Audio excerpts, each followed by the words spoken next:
আমার বিনয় হওয়াটাকে, আমার সরলতার কথাগুলোকে যদি তুচ্ছ-তাচ্ছিল্য মনে করেন, তো কিংবা আমার দুর্বলতা মনে করেন, তাহলে কোনো লাভ হবে না। ঠিক আছে? প্রত্যেক মানুষ নিজ হাতে 3.5 হাত, এটা কিন্তু মাথায় রাখবেন। আমি আসলে এটা বোঝাতে কিছুই চাচ্ছি না, জাস্ট আমি বলতে চাচ্ছি যে সবাই একরকম না, আর সবার সোর্স কিংবা সবার চাহিদা একই রকম না। আপনি বলতে পারেন সবার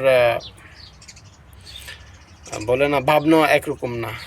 তো আমি আমার ভাবনা থেকেই সব কিছু করার চেষ্টা করি এবং নিজেকে ওই রাস্তা চলার চেষ্টা করি যেটাতে আমি সফলকাম হব ইনশাআল্লাহ।